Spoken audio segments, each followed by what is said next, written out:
YouTube family welcome to my new vlog. આજે બનાવીશું veg Chinese કબાબ, જે એકદમ સરળ રીતે અને એકદમ ટેસ્ટી લાગે છે ખાવામાં, અને ઘરના મસાલાથી જ રેડી થઈ જાય છે।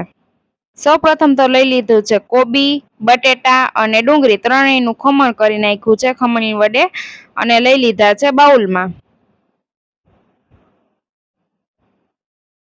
ખમણ છે ને આપણે સંભારો કરવાની ખમણી આવે છે ને એના વડે જ કરી નાખ્યું છે, એટલે ઝીણું ખમણ એકદમ સરસ રેડી થઈ ગયું છે। અને ત્રણેય સરખા ભાગમાં લીધા છે, બટેટા, ડુંગળી અને કોબીજ। હવે ત્રણેયને એકદમ સરસ ધોઈ લેશું અને કરી લેશું મિક્સ। પાણી અલગ કરી લેશું ધોઈને। તો અહીંયા કોબી, બટેટા અને ડુંગળી ત્રણે એકદમ સરસ મિક્સ થઈ ગયા છે, અને પાણી પણ અલગ કાઢી લીધું છે। હવે લીધી છે લસણ આદુની પેસ્ટ। હવે નાખશું હળદર પાવડર, તીખાસ માટે લાલ મરચું પાવડર, ધાણા જીરું પાવડર, પછી લીધો છે રેડ ચીલી સોસ, હવે લીધો છે ગ્રીન ચીલી સોસ, હવે નાખશું સોયા સોસ, અને હવે નાખશું થોડુંક ટમેટો સોસ, ટમેટો કેચઅપ।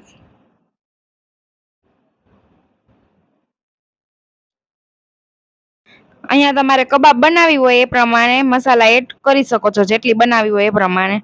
નમક સ્વાદ અનુસાર લીધું છે। હવે લીધી છે ઝીણી સુધારેલી ધાણા ભાજી, અને હવે નાખશું ઝીણા સુધારેલા ફુદીનાના પાન। તો અહીંયા મસાલો છે ને આપણે કબાબ બનાવવો હોય એ પ્રમાણે થોડો થોડો એડ કરી દેશું। તો ફુદીનાના પાન એકદમ સરસ એડ કરી દીધા છે।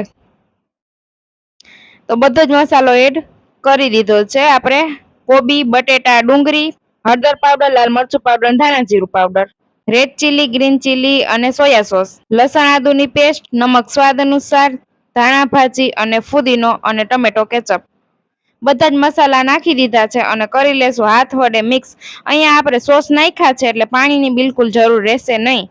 આપણો મસાલો જોઈએ ને ચમચીથી એકદમ સરસ લીલો જ રેડી થઈ ગયો છે। સોસ હોય એટલે પાણીની જરૂર બિલકુલ રહેશે નહીં। હવે આપણો મસાલો રેડી થઈ ગયો છે ને એમાં નાખશું આપણે ચણાનો લોટ। અહીંયા ચણાનો લોટ છે ને આપણો મસાલો મિક્સ થઈ જાય ને કબાબ હાથથી પાડી શકીએ ને તેલમાં બનાવી શકીએ ને એટલો જ લેવાનો છે ચણાનો લોટ। થોડો થોડો એડ કરતા જઈશું ને મિક્સ કરતા જઈશું, તો બરોબર આપણો પરફેક્ટ મસાલો રેડી થઈ જવો જોઈએ। તો અહીંયા આપણો મસાલો કબાબનો સ્પેશિયલ રેડી થઈ ગયો છે। હવે આપણે કડાઈમાં મૂકી દીધું છે તેલ, અને હાથ વડે જોઈને તો એકદમ સરસ કબાબ પાડી શકીએ ને એવી રીતે રેડી કરવાનો છે ચણાનો લોટ નાખ્યા પછી। ચણાનો લોટ છે ને મસાલા પ્રમાણે વધારે ઓછો કરી શકો છો। તો હવે તેલમાં એકદમ સરસ બ્રાઉન આવી જાય ને કલર કબાબનો ત્યાં સુધી તળી લેશું, વચ્ચે વચ્ચે ફેરવતા રહીશું। આ કબાબ છે ને તમે એકવાર બનાવશો ને તો વારંવાર બનાવશો, એટલી ટેસ્ટી બને છે ખાવામાં। અને આપણે ફક્ત મિનિટોમાં જ આ કબાબની રેસીપી રેડી થઈ જાય છે।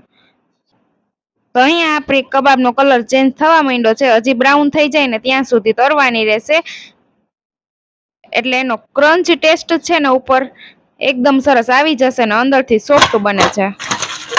તો તૈયાર છે આપણી એકદમ સ્વાદિષ્ટ વેજ ચાઇનીઝ કબાબ ટમેટો કેચઅપ સાથે। સર્વ કરીએ। આ કબાબની રેસીપી ફક્ત મિનિટોમાં જ આપણે બતાવી છે। તો આ વિડીયો કેવો લાગ્યો ને કમેન્ટ કરીને જરૂરથી જણાવજો। અને આ ચાઇનીઝ કબાબની રેસીપી ગમી હોય તો વિડીયોને કરી દેજો લાઈક, શેર અને ચેનલને સબસ્ક્રાઈબ।